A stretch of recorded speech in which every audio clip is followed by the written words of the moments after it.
Hey everybody, what is going on? I hope you're all having a very, very wonderful weekend. So this is another Q&A video, but it's a little different than the typical Q&A that I'm accustomed to. Usually with these Q&As, it's focused on the Walt Disney Company, whether that be the theme parks, the movies, Disney Plus, what have you, right? This video is focused on this channel. So I reached out to you guys in the YouTube community tab, and I got a bunch of great questions from you guys in regards to this channel. And I want to go over that with you guys right now and kind of answer your questions. Now, I'm going to be doing a lot more of these channel Q&As. I think it's really important. I've always believed it's important to keep the line of communication between myself and you guys.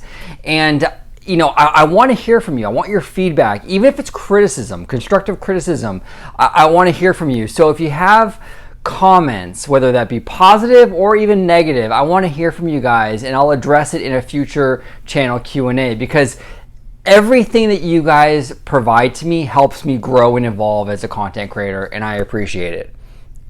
Especially the negative comments, because those are the things that really make me grow and make me change and evolve, and I appreciate it. So I will be doing many more of these. So go ahead and ask me those questions in the comments below. So without further ado though, let's go ahead with the first channel Q&A. We're gonna dig right in with our very first question, which comes from Oakview Films.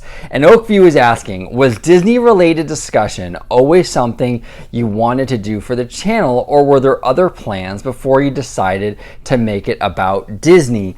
Oakview, thank you for this question. Honestly, I've always wanted to do a Disney related YouTube channel. Always. As long as I can remember, I've been a Disney fanboy since I was very little. I've always loved it. As I got older and as we grew into the internet age, I found myself more and more on the internet talking with other Disney fans about Disney. So the past few years, for a couple of years, I guess, before I started my YouTube channel, I was contemplating it. I was like, I really want to create this channel.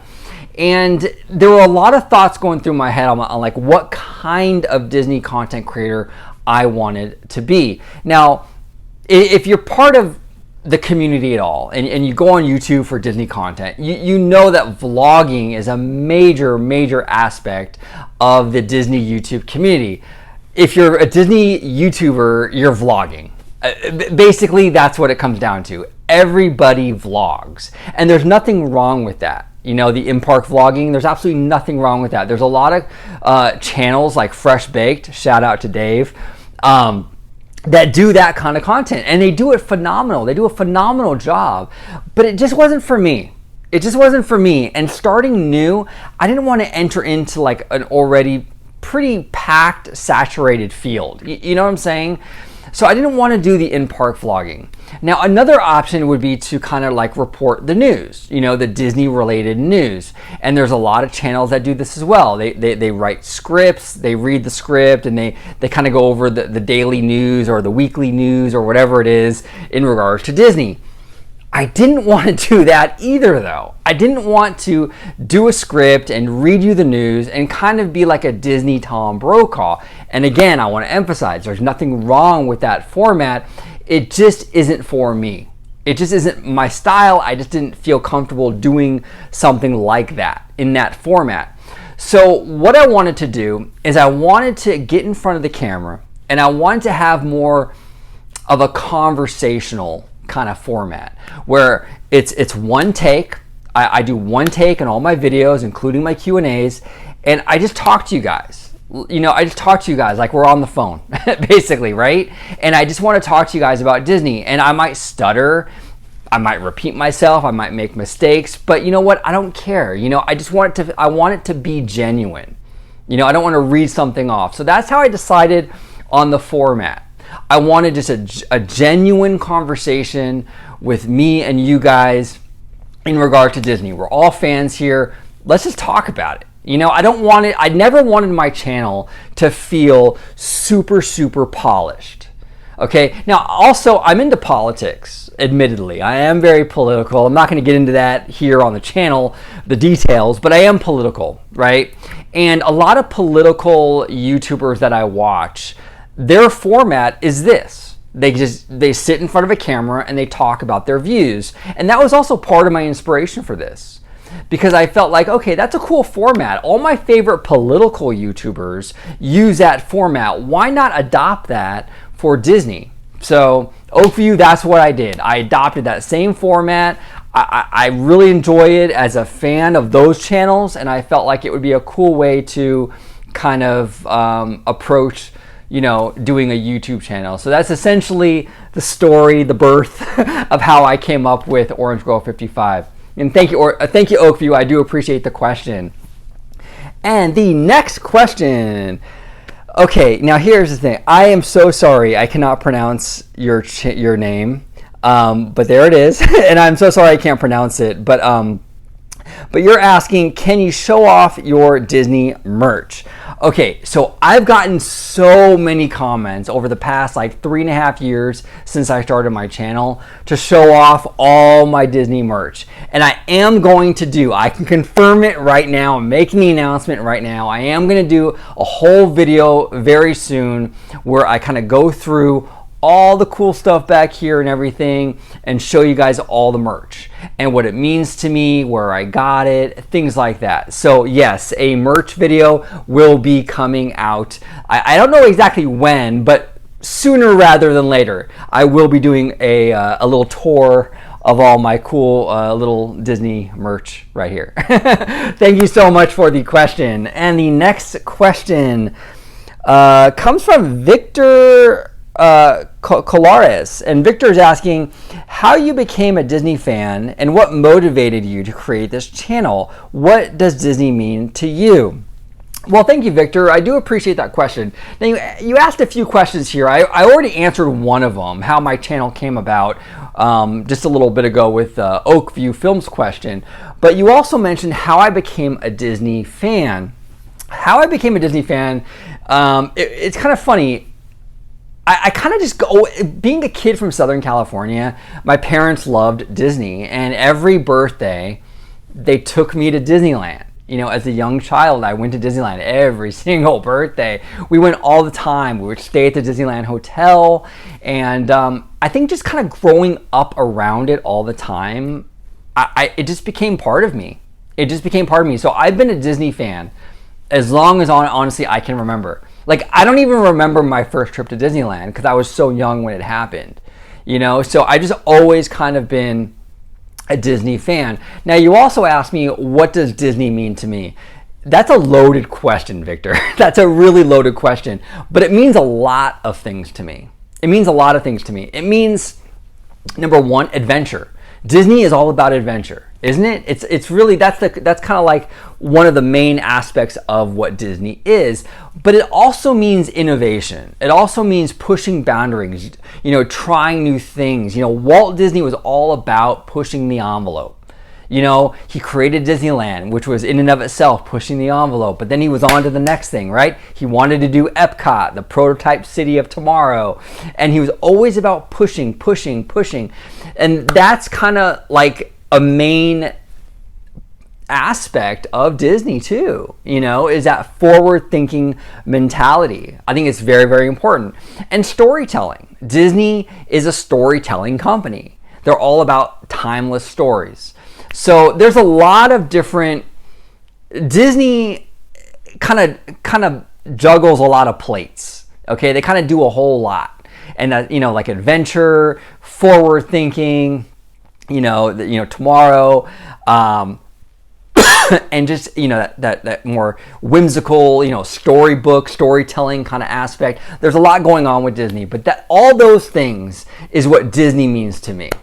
That's what Disney means to me. It's just that curiosity, that spirit of adventure. I absolutely love what Walt Disney, what he did for us, the foundation he set for us. I think it's beautiful and it's timeless. And that foundation is why the company is still doing as well as it's doing, because it's something that I think we're all kind of, it's just part of, as human beings, this all kind of ingrained into our spirit. Walt Disney kind of understood that. He understood that we all kind of have that spirit of curiosity and spirit of adventure. We're born with it. So that's why I think Disney will always be around, because I think it's just part of who we are as human beings. But thank you so much, Victor. I really, really do appreciate it.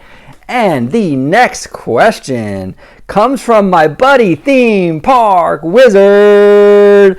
And Theme Park Wizard is asking, how do you come up with your topics for each video? Okay, so Theme Park Wizard, how do I come up with my topics? There's actually multiple ways that I do. Number one, like, I'm a Disney fan. I'm a diehard Disney fan.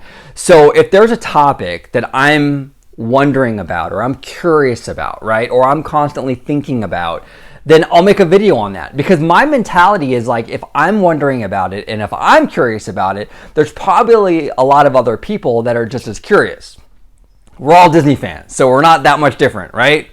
So that's one aspect. Number two, a lot of you come to me in my comment section and ask me really, really good questions. And a lot of those questions that might have been meant for like a Q&A will actually turn into their own video. I've had so many great questions from you guys where the question is so good, I can't even put it into a Q&A video. It has to be its own video.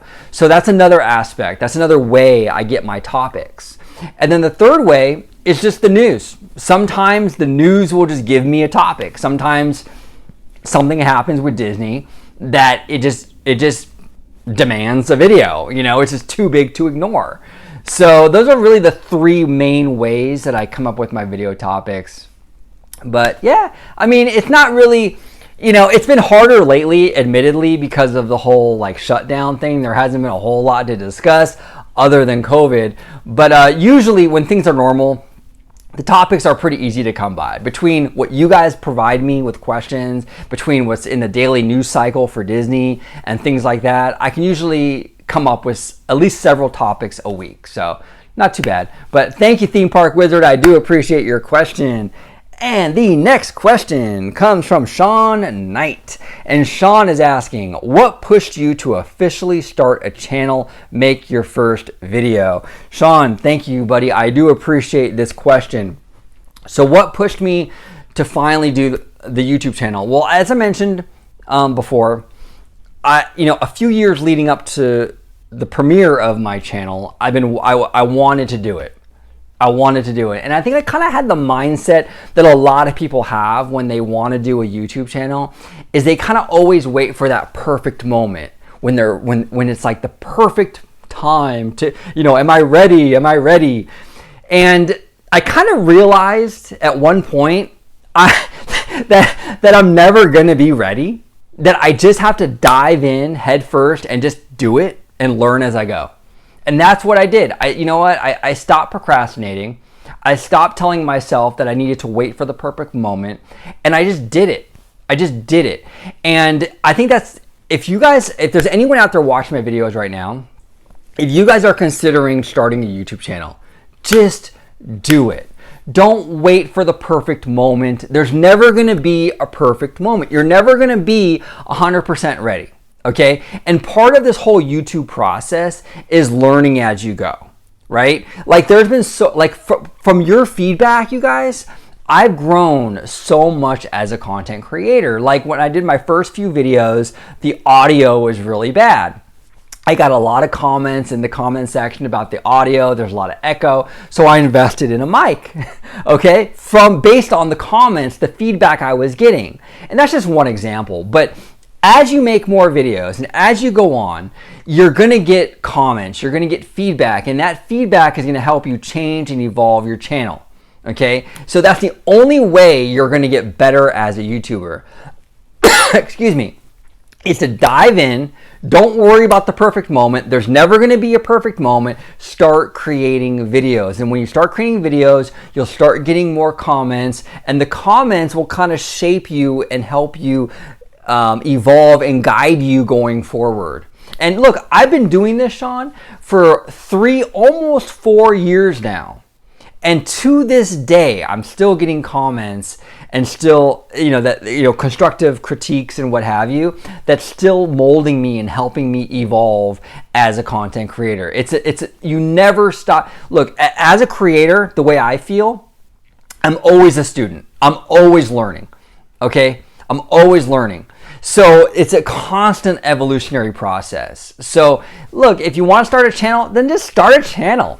Start a channel. Stop. You guys, if you're watching it, stop procrastinating. Just start your channel. You're going to learn as you go on. You're never going to be 100% ready. You just got to dive right in. So thank you guys thank you, Sean, by the way. I do appreciate the question. It was a great one.